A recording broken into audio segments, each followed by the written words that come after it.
Welcome to Achieve Wealth through value-add real estate investing. This is the show where the guru hype is banned and you get direct insights from commercial real estate operators. If you're a passive investor, this show can help you better understand investment opportunities. And if you're an active investor, the lessons from each episode can help you to become more effective in your own deals. Now, here's your host, investor and author, James Kandasamy.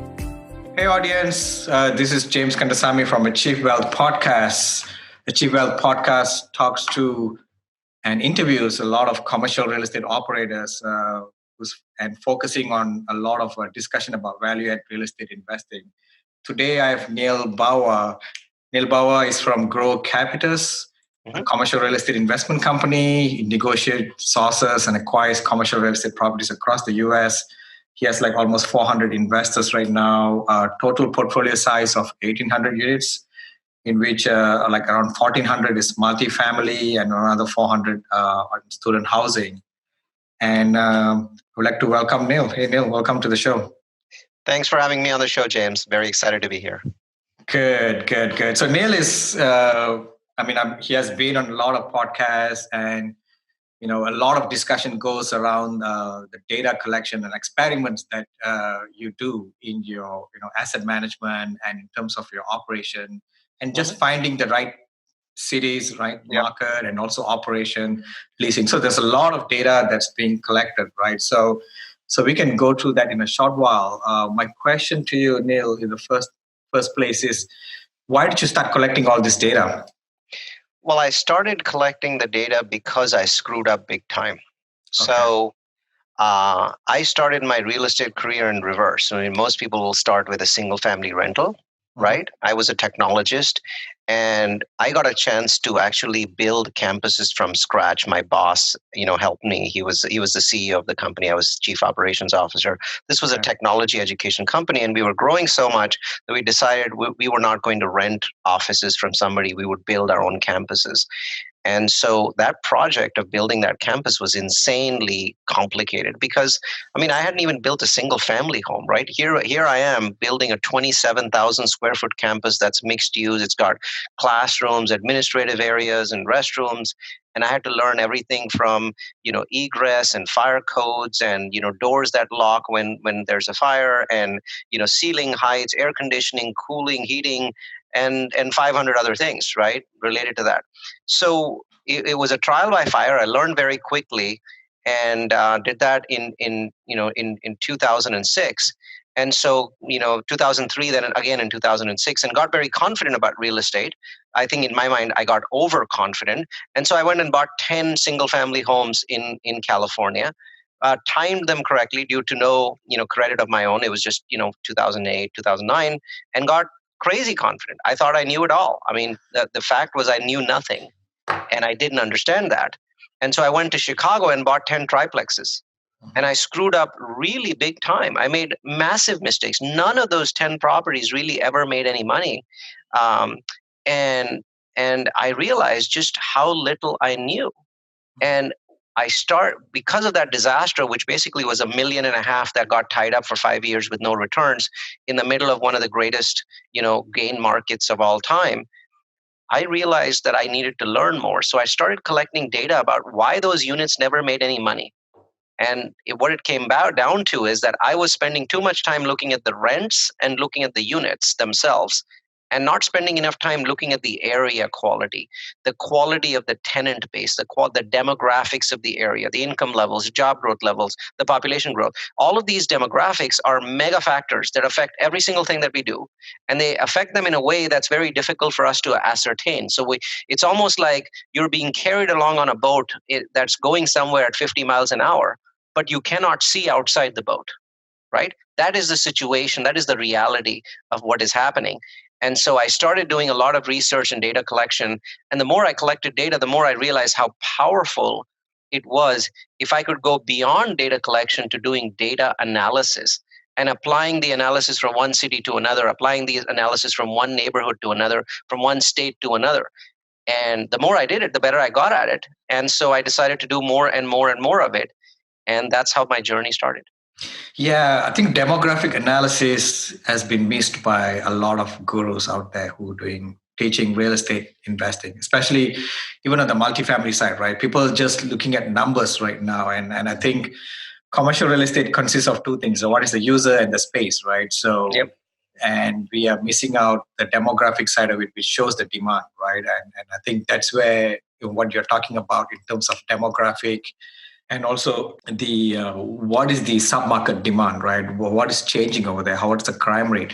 Who is staying there? What is the rental profile, right? What's the percentage of renters versus owners, right? It's just not many people knows how to analyze that, and that's very important factor in making sure Yeah, that they don't even look at it. I mean, keep in correct. mind, a neighborhood that has 30% homeowners and 70% renters Mm-hmm. is very different, both good and bad, from one that has 70% homeowners, 30% renters, right? So these things matter so much that if you ignore them, then if you think that you're in control, that is illusion. That is an absolute illusion, because those things are really driving either your profit or your lack thereof. That's really what's driving things, right? And so, one example, I mean, I teach a course, it's called Real Focus. It's about the Mm-hmm. power of demographics and how to apply them to create profit. And I teach it live to about 4,000 people a year, and I teach it online to another 4,000 people. So there's about 8,000 people that take that course. And one of the examples that I like to give people is this: one of the most common statement, in fact it might be the most common statement of all in real estate, is that real estate is local, right? So you hear that all the time: real estate is local. Well, actually, real estate is not local, James. Real estate is hyper local. Mm-hmm. Hyper local, right? So one of the cities that I use in my examples when I'm doing demographics labs for students is, I talk about Columbus, Ohio. Columbus is a good city to invest in, right? So doing really well, population growth, job growth, income growth, all kinds of good things are happening there. So in Columbus, there is a small neighborhood that has a average median household income of $183,000, right? Mm-hmm. That is not an A, that's like an A plus plus, right? Correct. So you couldn't really go much higher than that unless you're in the San Francisco Bay Area. You couldn't get much higher than 183,000. Now, the point is that 500 yards away from this neighborhood is another neighborhood where the median household income is not 183,000, it's not even 18,000, it's 6,000. Oh, okay. 500 yards between the richest neighborhood in Columbus, I think it's the second richest actually, Mm-hmm. and the poorest neighborhood in Columbus. That's how hyper local real estate is. And if you don't understand how much that impacts you, obviously in this $6,000 income area, that's a condemned area. No one there pays any rent. Everyone lives there for free in abandoned buildings. To this $183,000 area where there's absolutely no cash flow, right? Because the income levels there are very high. There's really nothing available for sale. Everything's taken. Everyone there is rich. Single family homes that probably are like $1 million. The differences there are staggering. And that 500 yards shows you how much you're missing if you don't understand how demographics drive everything. So I mean, I definitely agree with you because I've seen deals in the hottest market in the country, and people just talk about the city, right? But they don't talk about the submarket itself or the particular location, right? So how would you go about defining the boundaries of where you want to define the demand for a specific deal? That's a very interesting question, and what you're really talking about is, where does a neighborhood stop? Where does a Correct. neighborhood end, right? So you could say something like, half a mile from me is a Whole Foods, and next to it is a Starbucks. Therefore, I'm in the best area. But the reality of the situation is, half a mile is also a very long distance. It's a very short distance, and it's a very long distance. Remember, 183,000 to 6,000, right? That was half a mile. Mm-hmm. So what really could be the case is that right where that Whole Foods is, 100 yards beyond that, there's a street. Maybe it's a railway line, maybe it's a freeway, maybe it's just a regular street. And everything beyond that is a different neighborhood, right? Different quality of neighborhood. So you can't really compare this neighborhood to the Whole Foods and Starbucks side. And maybe, just maybe, that neighborhood is only half a mile wide. And right where your property is, that street actually is another neighborhood, even lower class. So it's very common for people to say half a mile from me is Whole Foods, but actually they are not in the Whole Foods neighborhood. They are not even in the neighborhood next to Whole Foods, which is lower grade. They're in a third lower neighborhood themselves, like 2 grades lower now, right? And that's what everyone has to figure out if you're looking to do syndications or if you're looking to invest in projects. How do you figure these things out? There's many ways to figure them out, to figure out where neighborhoods start and where neighborhoods end. I use paid tools, so we'll talk about those, and I'll also give you some free tools.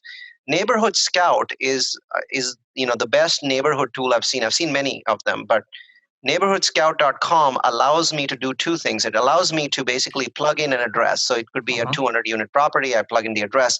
I basically pull out a report, and it shows me the neighborhood, and it also shows me the micro neighborhood. Right now, there's a difference between those two. Right, the neighborhood itself is very powerful because it'll tell you, income levels, crime levels, degree granting levels. Is it walkable? It'll tell you an insanely large amount of extremely useful and immediately actionable information. But the micro neighborhood part is even more powerful. So you'll see a map, and on the map you'll see the neighborhood, right? You can clearly see what roads are part of this neighborhood. Where does the neighborhood start? Where does it end? Does it go all the way to that Starbucks? Does it not go all the way? But then inside of that map, you'll see a yellow dotted line, which will show you a micro neighborhood. And the property that you just plugged in, the address, is always inside that yellow. And what Neighborhood Scout is trying to tell you is, okay, the greater neighborhood, maybe it's a mile by a mile, right? That's typical size for a neighborhood, 1 mile by 1 mile, is this. And then your property is part of a micro neighborhood inside of that. And how does it figure that out? What it does is it looks at your property. Let's say it's a single family home, and it looks at the home opposite it and says, are these comparable? Okay, yes, they are. Okay, then it goes another block. Are these comparable? Yes. Are these comparable? Yes. Are these comparable? No, this is a completely different kind of unit. So it says, okay, those units are really not inside your micro neighborhood. Something changes there. Something's different. Maybe they're really ghetto, or maybe they're really brand new. And so the neighborhood quality changes right at this line. So that dotted yellow line is very important to me, because the moment I see that dotted yellow line, I put it on one of my monitors. On the second monitor, I bring up Google, and I go switch into Street View, and I drive around the edges of that yellow dotted line, because I'm driving around the outside edges of the neighborhood that I'm investing in. Right? So that gives me a feeling about that neighborhood. And then I drive the insides of the neighborhood. It's a micro neighborhood. So on Google, I can basically drive it in about 15, 20 minutes. It gives me a really good idea of what's going on in that neighborhood. Obviously, it's not boots on the ground is better. I get that. But at this point, I've just received this property, and I want to make a decision on whether I even want to, spend any time on the property. And this gives me that information. And Neighborhood Scout is very inexpensive. Very, very inexpensive. I think you can even get like Neighborhood Scout for $39 a month, and you get 10 reports out of that. So essentially, for $4, less than a cup of coffee at Starbucks, you're going to learn an astonishing amount about this neighborhood. So, but I mean, end of the day, we want to get rent comps. So let's say the property they're looking at is within that yellow dotted line, right? So, but there's no other rent comp surrounding it, and now you have to go out of that yellow dotted line to look at your rent comp. How would you compare the rent comp in that point of time? Because it's 2 different demographics. It definitely is, right? So there's an art and a science to the rent comps. Some of your rent comps will be inside the dotted line, so they'll be good. And some of them will be outside the dotted line. I think it's still useful because it's telling you where's your micro neighborhood and where's your neighborhood. So, but normally you'll find that the vast majority of the time, the comps from the broker are not inside the yellow line, and they're not inside the neighborhood. They are in 1 mile circular radius. Exactly. And so people are like, well, this is only a mile away. Are you kidding me? I mean, in San Jose, we have areas where the average home value is $1 million, and half a mile away, the average home value is $400,000, right? And those are bad areas, like really high crime areas. So everything can change in a mile. And I think what this neighborhood scout does is it allows you to basically firstly figure out if you should even be using that rent comp, right? So it might only be 3/4 of a mile away, but neighborhood scout shows you that your neighborhood, your property, the one that you're looking at, is actually just at the end of that neighborhood. So that neighborhood is ending right next to your property, and then this is 3/4 of a mile away in a completely different sort of neighborhood. So you shouldn't go in that direction looking at rent comps. But another rent comp that the broker provides, it may not be in the neighborhood, but it's on the edge of that neighborhood. It's still only 3/4 of a mile away, but that one makes more sense because your neighborhood ends right next to that comp. So that comp from the broker actually makes more sense. I'm not saying that every comp from a broker is fictional. That's not true. A lot of brokers work hard on the comps. All I'm telling you is that out of 5 comps that a broker will give you, truly 2 or 3 are your neighborhood's comps. And this tool will show you which ones to pick. And then there's going to be a couple that are going to be direct. They're going to, geographically speaking, still be in that 1 mile radius, but they have nothing to do with your neighborhood. And that this tool will allow you to basically ignore them. And then on top of that, obviously, there's rent comp tools. There's tools like Rentometer and a number of others that for a $5 or $10 report. There's another one. I'm for the moment. Also starts with the word rent. There's these tools where you pay $14. I remember paying $14 for this report, rent something, and it gives me a report that is specifically about single family and multifamily rents, right? Nothing to do with anything else, not demographics, simply about rents. And it gives me all kind of rent criteria, all kind of, it gives me occupancy levels. Now I'm paying another $14 and I've got rental information for my area, right? It's not giving me comps. It's basically explaining the per square foot rent. It's explaining how many units in my neighborhoods are 1 bed, 2 bed, 3 bed, those sorts of things, so that I understand what the unit mix in that area is and if it's a good unit mix. So now I've spent $18, but I've gotten a huge amount of information. And what I find is people are unwilling to spend these $18, right? And syndicators are unwilling to spend these $18. And here's my message to you, right? As a syndicator, you only make money if your clients make money, because they usually have a pref, right? So they're going to make money first, and then you have to make money. You realize that on a 300 unit property, if it does well, you can make $1 million or even $2 million. And if it does really, really poorly, you make $0. So you're paid less than the janitor that cleans that property, right? Correct. And it might be that the only difference, and I know this is best case scenario, but it might be that the only difference between that $2 million and not even making the janitor's salary, it might be those $18. Yeah, absolutely. Because you forgot that part. You looked at everything else in the property and you fell in love with it. Correct. And it had a beautiful pool and it had a beautiful clubhouse and it had a beautiful this and a beautiful that. Yeah. But you forgot to look at the demographics. Yeah. Because one of the things I can tell you is some of the worst properties have the best looking clubhouses, right? So don't look at the damn clubhouse because they made it that good looking because they want to sell the freaking property to you and get out. Yeah, correct. Yeah, I mean, demographic analysis is in the submarket, like what we are discussing right now, is very, very micro, right? And how do you really, really decide whether the deal has an upside in terms of rent? Because that's what we look for in a value add deal, right? I mean, unless you're not buying a value add deal, you just want cash flow, then just cash flow. I think more and more of those deals, more and more of the value add are becoming cash flow. Let's be honest here, James. Nobody that I know of, that I know, no syndicator that I know of, is able to drive up rents as much today as they were, 2 years ago. Yeah. And certainly not as much as they were 4 years ago. So I think that, true value add is becoming less and less available. Mm-hmm. Even the deals that are full value add, where we say, okay, we're upgrading 80% of the units. I get that technically speaking, if you're upgrading 80% of the units, that's a full value add.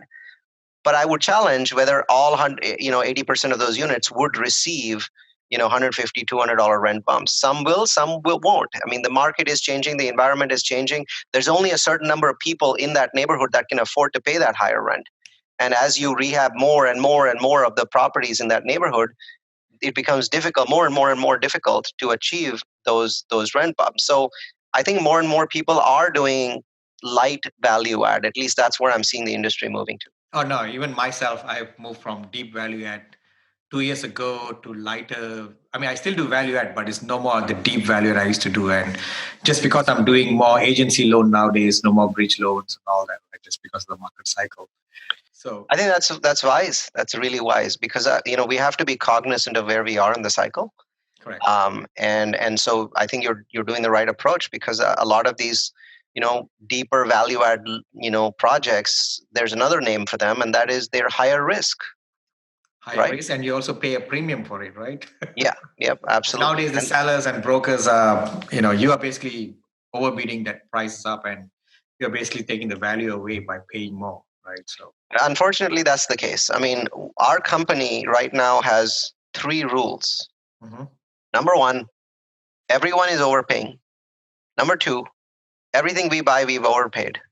And number 3, if we don't find new ways of adding value to the property after we buy it, we won't hit our pro forma. These are our 3 fundamental rules today in everything that we do. And none of these rules existed 2 years ago. Got it. So coming back to the sub-market analysis, right? Because I think you have talked about a lot of CTA level analysis in a lot of other podcasts, so I don't want to repeat that again here.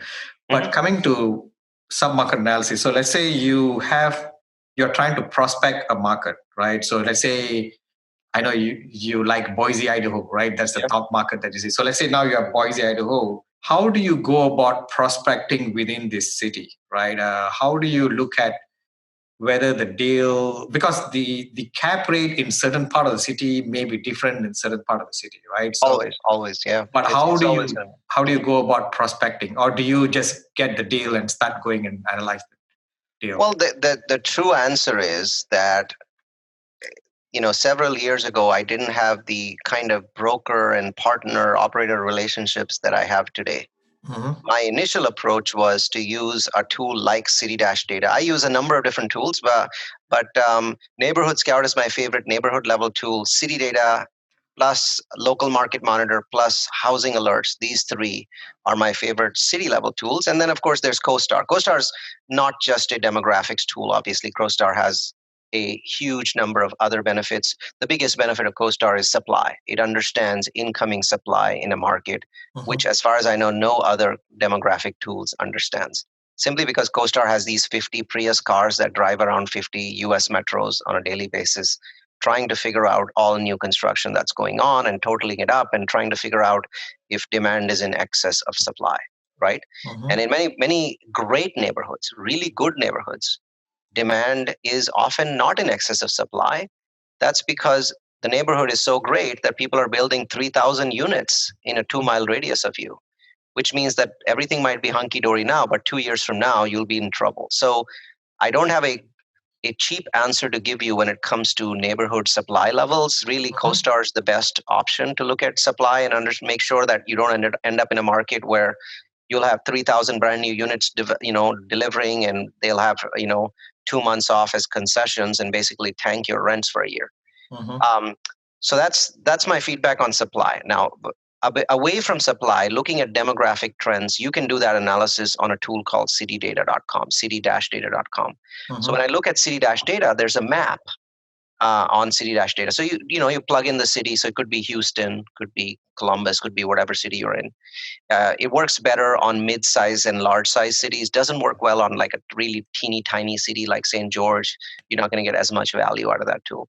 So let's say you're in Houston, right? So go look at, scroll down and you'll see this very nice blue colored map of Houston, and you'll notice something very unique.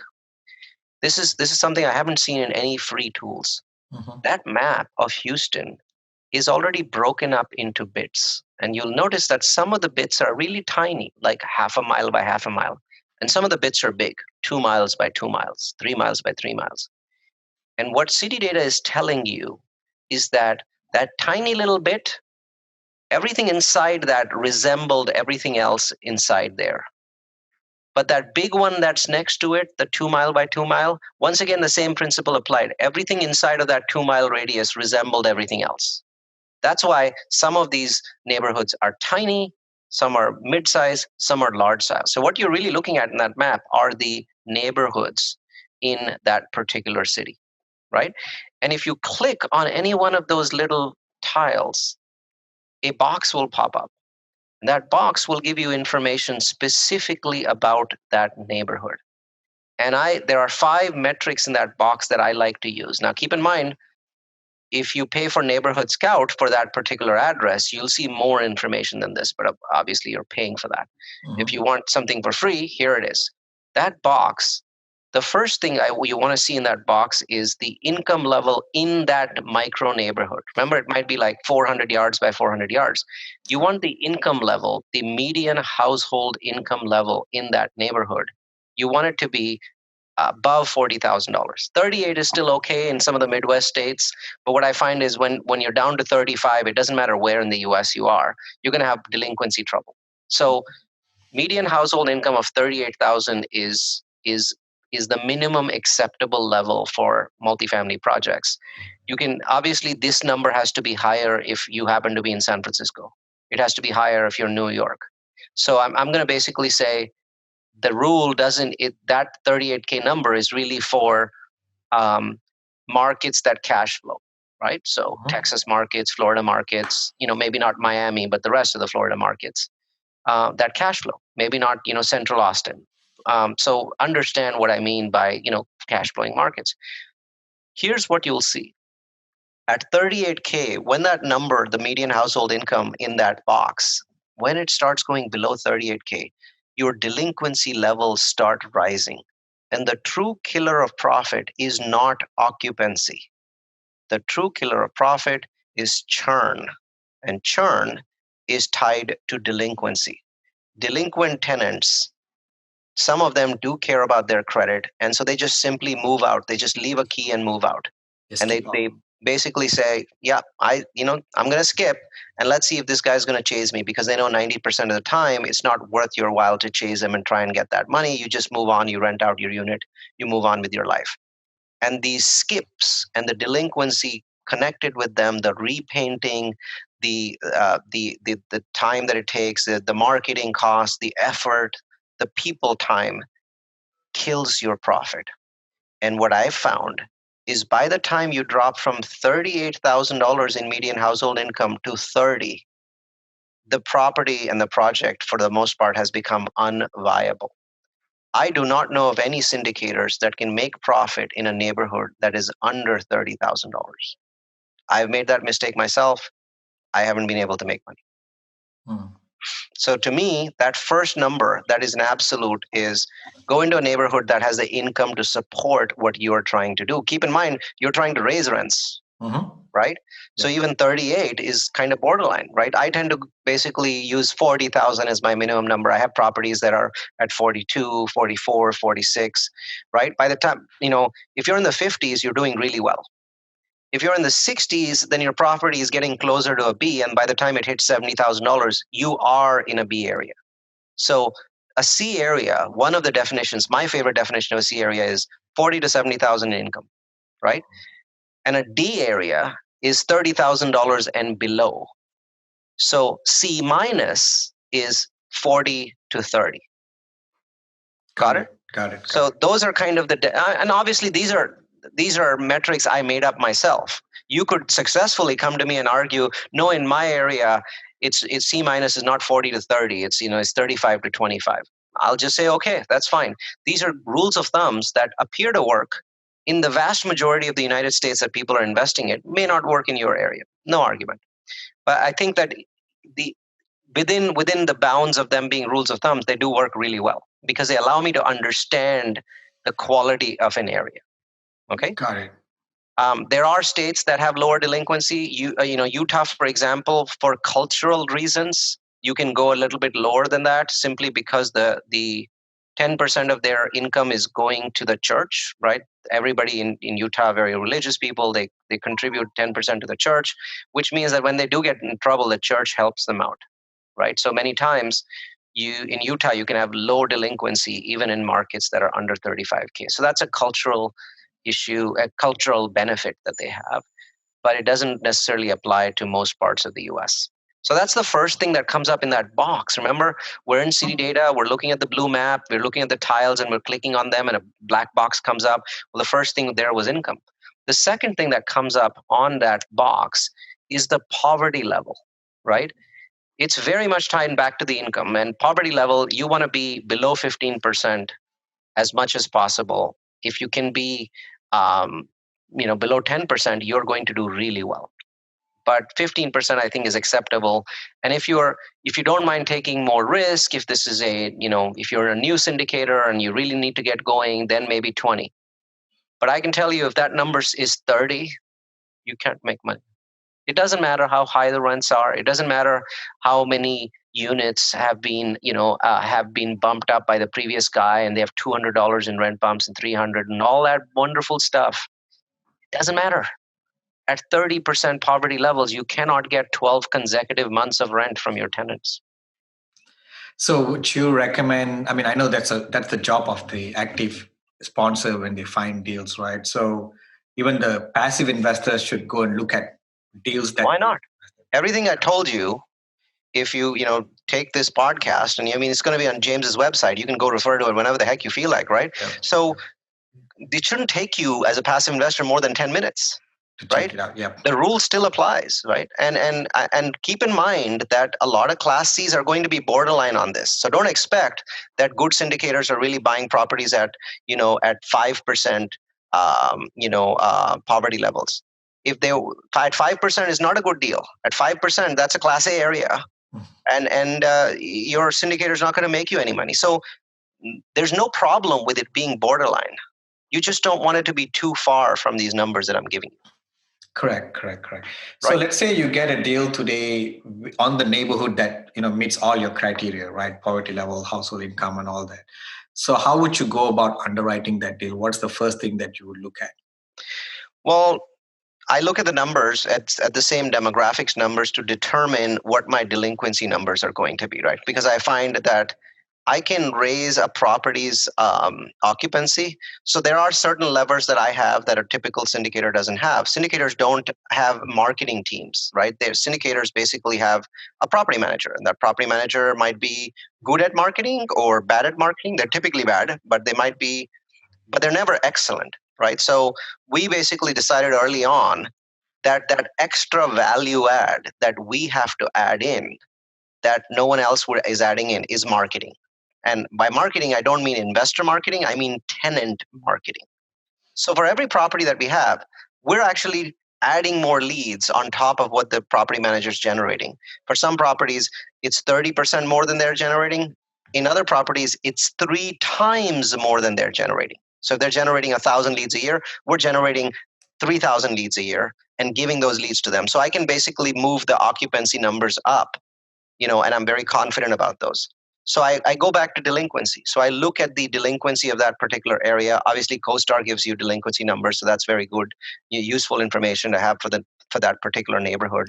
The other thing that I like to do is, and this is not always available, is you can get bank statements from friendly sellers. Not every seller gives it to you, but some do. And one of the nice things about the bank statements is that some previous property managers have basically put all the money in like in one check. But most of them actually put the money in like every few days. Like, so they collect the checks and then they go to the bank every day or every other day and they put the checks in. So to understand what the quality of the tenant base is and what they're capable of absorbing in terms of rent hikes, simply look at the checks to see how much of the money is coming in the first 5 days. How much of it is coming in the next 5 days? How much of it is coming in the 5 days after that? Then the 5 days after that? Then the 5 days after that? They might be saying that my delinquency rate is 2%. But what if their delinquency rate was 25% on the 15th of the month? Right? Well, that kind of area where you still have 25, 30% of the rent hasn't come in on the 15th, you have to be careful about not being over bullish on how much you can really raise the rents. There's a limit in that market, right? It may not be $200. It might be $120 that you can raise. And accordingly, you want to also cut down on your rehab budget, because your rehab budget can be $6,000, it can be $8,000, it can be $12,000. But in an area where overall, income levels are low, let's say 38,000. Mm-hmm. And you can see that, 20-30% of the tenants don't even pay until the 15th. I'm not sure there's any benefit to doing a $12,000 per unit rehab. I'm not even sure if you want to do an $8,000 per unit rehab. I think 6 or 4 might be better, right? Rehabbing does have benefits. The velocity at which you lease increases. Tenants like the newer units. But beyond a certain level, it's not that they don't like the units. Of course, they love it. They're just not able to pay for it. And you don't want to end up in a situation where the tenants, all of your new tenants that have come in, those are the guys that are becoming delinquent. Because really, their capability was to get $850 a month units, but they're all in the $1,000 upgraded units. And so now all of your upgraded units are the ones that have very high delinquency. So that when I'm underwriting, those are the sort of things I'm looking at. Got it. Yeah, it's very interesting to see delinquency. And you said CoStar has the delinquency data? CoStar has neighborhood level delinquency data, submarket level. So you can basically go in that very long report that's like 86 pages. It has average delinquency for a particular market. I'm not sure how they get it. No idea. But what's nice is they also have expense data, right? So they have, expense data. Obviously, we talk to property managers about expense data as well, but CoStar gives you, kind of the average expense for the submarket, the average payroll for that particular submarket. I find that people trying to beat the average payroll by 20% are just, it's wishful thinking. Yeah. How do you differentiate delinquency between the property management skill versus real delinquency for the area? Because it could be just the property managers are not doing a good job, right, in collecting. I think so. So one of the services that we provide in properties that have higher delinquency, we sometimes we have operating partners that don't want to do it, but most of the time we do it is we make my staff, our staff, not the property management staff, will make delinquency calls on the 6th or 7th. So we don't do it all the time. We don't want to do it. But let's say the property has consistent delinquency problems, right? One of the ways to figure out the answer to your question is this a tenant problem? Is this a PM problem? Hire somebody, give them a script, have them call every tenant that is not showing as having paid by the 6th of the month. Make 3 phone calls. Actually, make 2 phone calls and 2 text messages on the 6th and the 7th. Repeat the process on the 10th and the 11th. If you do that for 3 straight months and your delinquency is still high, it's not a property manager problem. But you find that out after the fact, right? After you bought the property. Is there any way to find before you buy it? Well, other than the demographics information I gave you, no, not really, because the truth is that it could still be a tenant-based problem, but it could be that the previous owner was self-managing the property and let in a bunch of deadbeats that should not have been in there. That, in my mind, is a management issue, but not a property manager issue. And that's also an opportunity. You bought this property because you think rents can be at $1,100 with low delinquency. Right now they're at $900 with high delinquency. Okay, maybe the guy just let in a bunch of deadbeats, right? So you can ask for credit reports of the last 25 people that have been put in. What was the actual credit reports? Some owners will give it to you, some won't. If they're not giving it to you, you have to question yourself why that is the case. Was he just basically trying to just fill up the property? And in that case, it's not such a bad thing. You just have to know that when you go in, you're going to have a lot of evictions to deal with. But in that case, it's not a tenant-based problem. It's not a property management problem. It's a previous owner problem. And you are going to benefit once you churn through all those bad tenants. You're going to have 4 years of good tenants in your property. So you can still hit your pro forma. You just need more maintenance budget. You need more operating budget. And you need your investors to be a little bit more patient because your first 12 months are going to be very rocky. Yeah, absolutely. So I'm sure you have seen a lot of financials when you're underwriting a deal, right? So is there any dirty secrets by sellers that you have found from the financials, or when you walk the unit and see, they are tweaking these numbers here to make the property more appealing to the buyer? Well, I mean, everybody has their own stories about these financials, right? So the one that I find that is fairly common is that if you're going into a property, you want to be able to tell during your due diligence, right? Don't do this during the contract negotiation, not a good idea. But during your due diligence, you basically call them and say, hey, we'd like to talk to a bunch of your tenants, right? And you randomly always pick a bunch of tenants to talk with and make sure that there's nothing shady about their rent, right? So you have a tenant that's at $900 and everybody else is at $800. Let's pick that tenant. Let's talk with him. Let's make sure that there isn't some side deal where that tenant actually is paying $900 and is being reimbursed $200 in cash. Has that happened? That has happened, not in a 250 type unit type property, but in a 70, 80 unit type property. Basically, what had happened was all the new tenants that had started in the last 4 months were all receiving cash back, right? And I think there were 12 tenants, and between them, $2,400 a month of artificial rents were created, which is $2,400 a month is $30,000 a year. $30,000 a year at 6 cap is basically $480,000. So that $480,000 for the seller was created by him negotiating direct deals with those 10 people and giving them $200 kickbacks. So his cost was $2,400 a month for 3 months, and his profit was $500. Wow, I never heard that. That's really sneaky, right? So very sneaky, but you think about how much of an incentive the guy has to do it, right? Technically, it's not illegal, by the way. So it's not illegal? It's not illegal. He has to disclose it to you that there's a side arrangement, but you can't actually send somebody to jail for this. I mean, you can't sue them and win, in my opinion. I think you can't say it's a fraud. I mean, that's what I think you can. I think that's going to be, that's going to be fought over in court. In my mind, it's something that you should basically, in due diligence, if you look at higher numbers, make sure you talk with those tenants. It doesn't take that much time. During due diligence, you're at the property for multiple days, right? Why not have conversations with 4 or 5 people and make sure everything's above board? Hey, we're looking to buy this property and just checking your rent contract. It shows $900 a month. Is that correct? Right? And if there's anything shady at that guy's not going to fall on his sword for the previous seller. Yeah, I've done all due diligence for my properties. I never talk to the tenants. Do they allow to talk to the tenants when you are doing? Usually they do. I mean, obviously they won't allow you to talk to 100 tenants, but if you randomly pick 3 or 4, they do. It's just not something that people ask for commonly, but there's no reason for them to have an objection. Yes.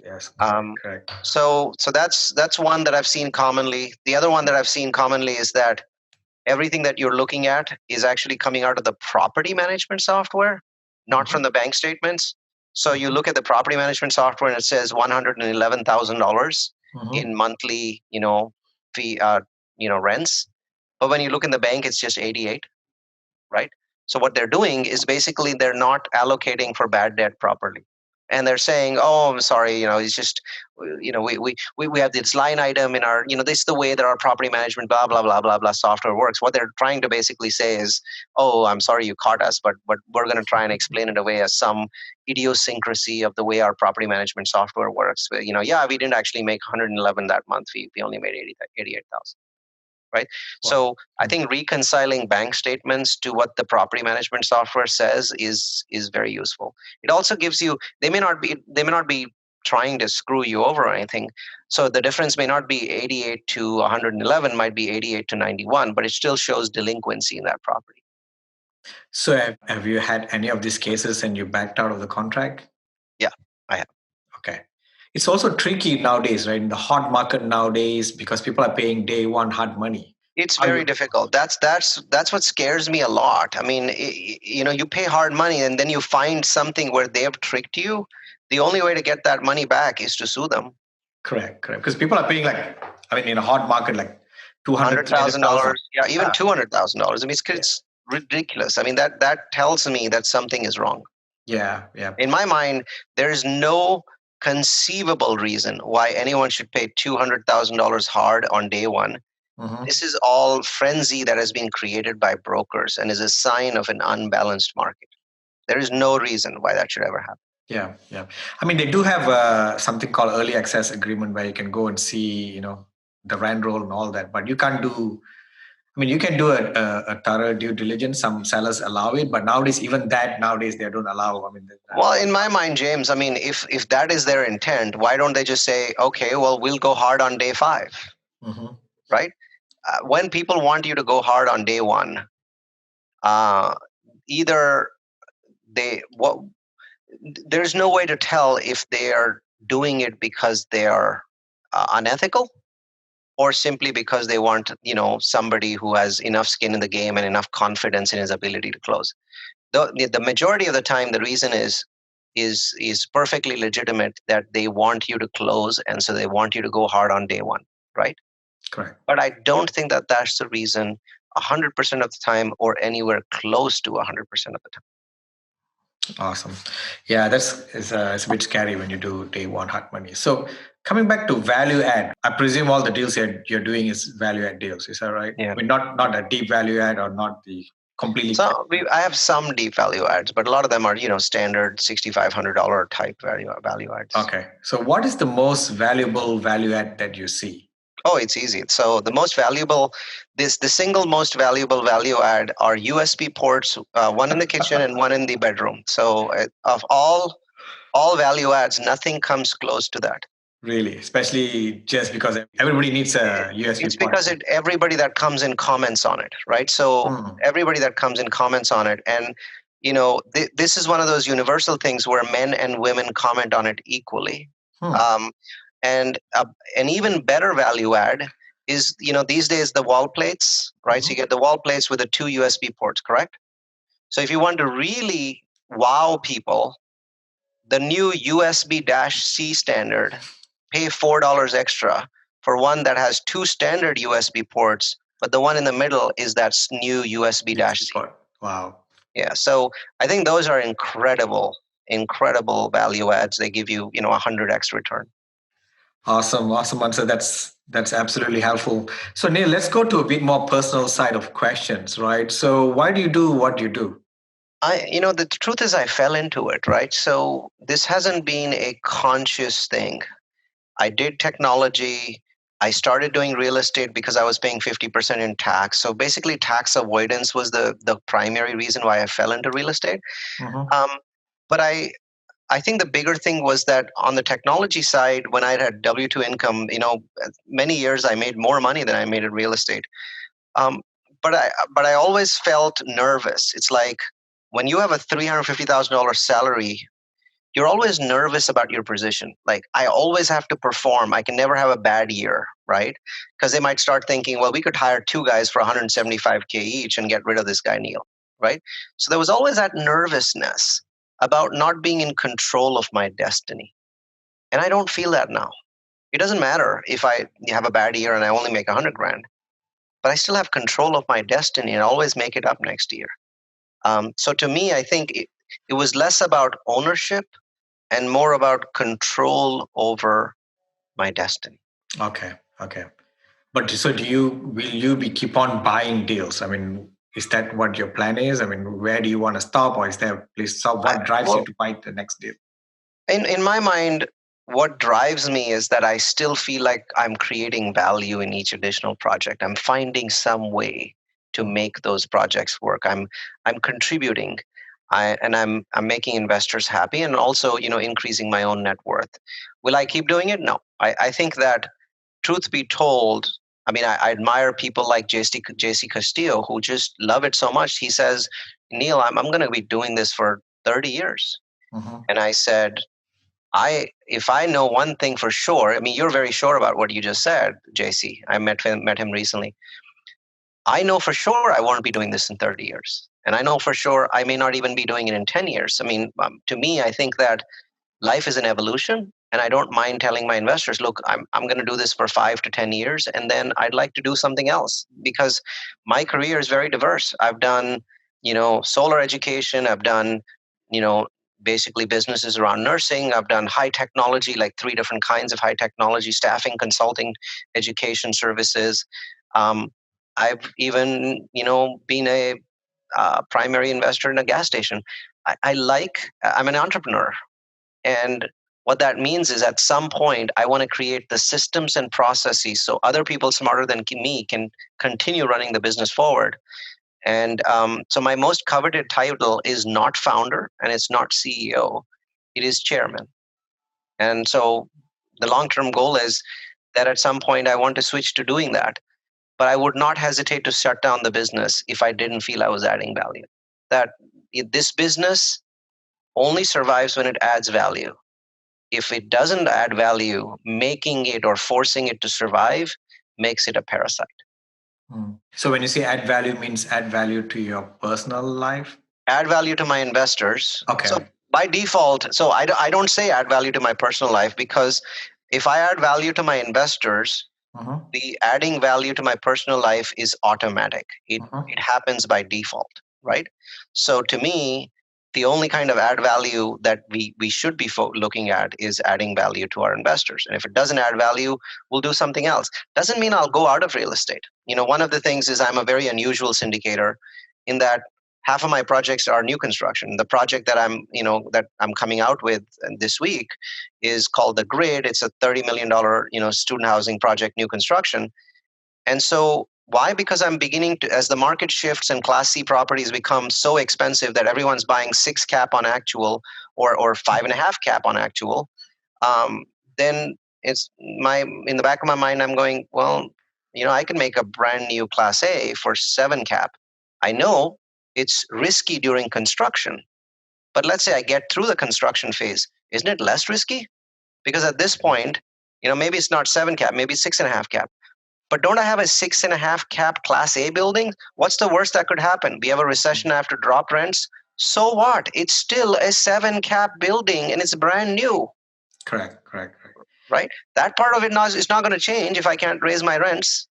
So I look at that and I go, there's this whole business of buying Class C's at 5.5 cap is scaring me.